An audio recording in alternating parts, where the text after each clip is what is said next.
Hello students, welcome to my channel learning twist with Shalini ma'am. तो आज हम शुरू कर रहे हैं नेक्स्ट टॉपिक। जहां से हमने लास्ट वीडियो खत्म करी थी उसके आगे का टॉपिक शुरू कर रहे हैं। तो इसमें आता है नेक्स्ट टॉपिक मनुष्य का पाचन तंत्र। ये रहा मनुष्य का पाचन तंत्र। ओके, तो पाचन तंत्र में सबसे पहले कहाँ से आता है? आहार नाल डिवाइड होती है हमारी, आहार नाल से शुरू होता है आहार नाल। ठीक है, आहार नाल में से कितने भाग होते हैं? मुख और मुख गुहिका हो गई, ग्रसनी, ग्रासनली, अमाशय, छोटी आंत और फिर बड़ी आंत। ठीक है, तो मुख और मुख गुहिका से क्या होता है? पाचन प्रारंभ होता है और छोटी आंत पे अंतिम पाचन होता है। यहाँ पर जो होता है पाचन फिनिश हो जाता है, अंतिम पाचन यहाँ पर होता है। ठीक है, तो ये सब स्टेप्स से चलता है। ये नहीं कि हमने अमाशय से शुरू करेंगे या फिर छोटी आंत से शुरू कर देंगे, नहीं, मुख से शुरू होगा और छोटी आंत में खत्म हो जाएगा। ठीक है, और बड़ी आंत होती है, आहार नाल के भाग है जो डिवाइड होते हैं, अलग अलग भागों में डिवाइड होती है। ठीक है, तो ये हो गया डायग्राम, मनुष्य का पाचन तंत्र बनाया मैंने। ठीक है, तो आप इसमें लेवल डायग्राम है ये, तो ये आता है बनाने के लिए। इसमें मैं एक एक चीज को समझा दूं किस तरीके से होता है, तो आपको सब समझ में आ जाएगा। ओके, ये सारा डायग्राम है। अब देखिए यहाँ से शुरू करते हैं। सबसे पहले हमारा ये मुख आ गया, मुख से शुरू करेंगे। मुख, दांत और मुख गुहिका। इसके अंदर जो ये तो मुख हो गया ना, मुख में जैसे हम खाना ग्रहण किया, फिर दांत आ गए, दांत से हमने चबाया। मुख गुहिका, मुख से अंदर अंदर गले में हमारी एक नली सी टाइप की होती है, तो वो हो गई हमारी मुख गुहिका। ओके, अब इस साइड आ जाएंगे। इधर क्या है? लार ग्रंथि होती है, ग्रास नली, ग्रसनी और फिर ग्रास नली। ये लंबी सी जो नली आ रही है ग्रास नली।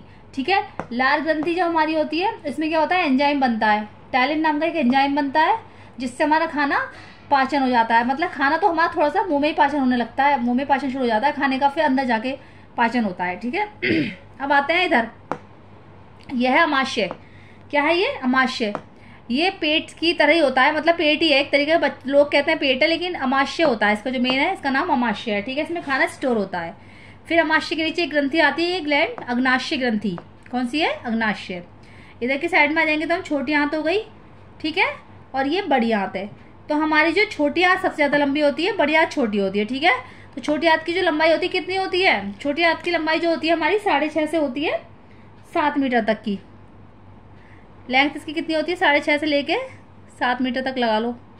ओके, फिर बड़ी आंत आ गई, ये मलाशय आ गया। मलाशय में क्या होता है? हमारा खाना स्टोर होता है। जैसे अपच जो खाना होता है ना, जैसे उत्सर्जन करते हैं इस खाने का, जो वेस्ट होता है हमारा, उसमें मलाशय में होता है एकत्रित। तो यहाँ पर मलाशय में एकत्रित हो जाता है, और ये जो रेक्टम है, गुदा द्वार, यहाँ से ये बाहर निकाल दिया जाता है। ठीक है, जो स्टोर हो जाता है वेस्ट पदार्थों का, तो यहाँ से वो गुदा द्वार से बाहर निकल जाता है। अब इस साइड देंगे, ये रही यकृत। एक ग्रंथि है हमारी, ये है यकृत। ये बड़ी सी ग्रंथि होती है। ठीक है, इसमें जो है पित्रस का स्राव होता है। किसका? पित्रस का। ठीक है, यकृत में एक ऐसा गुण होता है जो क्या होता है, जैसे हमारे शरीर में कहीं चोट लग जाएगी तो हम उस अंग को काट कर निकाल देंगे, अंदर किसी ऑर्गन को काट कर निकाल देंगे, तो यकृत में ही इतनी शक्ति होती है कि वो उसे दोबारा जनरेट कर देगा।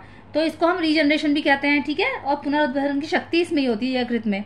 यकृत जो है हमारे शरीर की सबसे बड़ी ग्रंथि है। अगर ये वाला क्वेश्चन आ जाए कि सबसे बड़ी ग्रंथि कौन सी है हमारे शरीर की, तो कौन सी है? वो यकृत है, वो सबसे बड़ी ग्रंथि। ठीक है, इसके अंदर पित्ताशय होता है छोटा सा, इसमें पित्त स्राव होता है।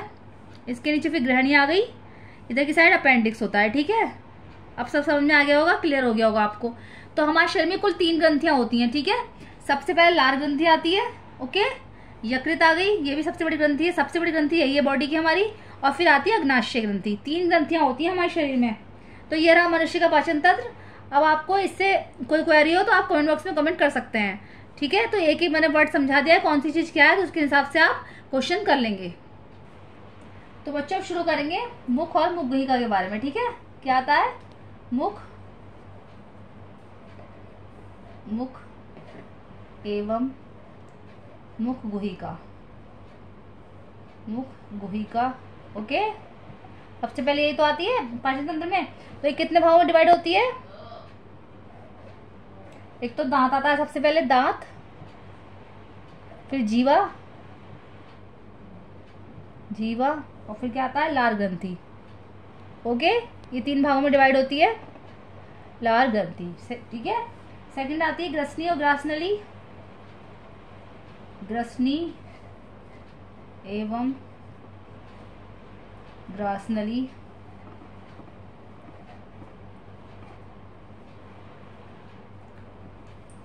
फिर आती है अमाशय,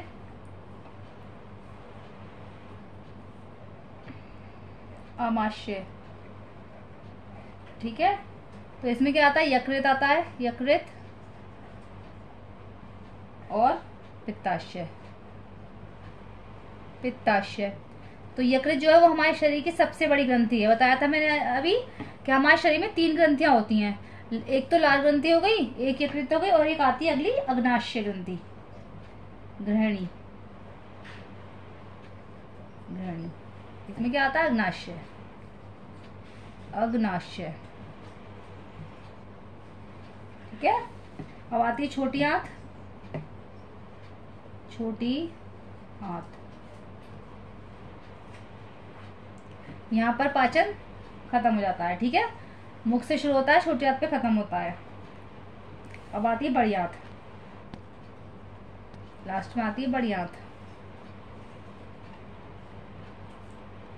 इसमें क्या क्या होता है, एक तो अपेंडिक्स में होता है। ठीक है, अपेंडिक्स, सेकंड मलाशय, मलाशय, और थर्ड ये गुदाद्वार में। मलाशय में खाना स्टोर हो जाता है जो वेस्ट होता है, और गुदाद्वार से बाहर निकाल जाता है, रेक्टम से, गुदा द्वार। तो ये सब मैंने शॉर्ट में बता दिया पाचन तंत्र के बारे में क्या क्या है। तो बस यहीं तक का ही टॉपिक था। तो कि आपके अब इससे आगे का जो पढ़ोगे आप नेक्स्ट क्लास में पढ़ोगे, बस यहीं तक का समझाना था। सारा टॉपिक क्लियर हो चुका है। और कैसी लगी मेरी वीडियो जरूर बताइएगा। अगर आप मेरे चैनल पर नए हैं तो प्लीज़ उसको सब्सक्राइब कीजिएगा। मिलते हैं नेक्स्ट वीडियो में। Thank you.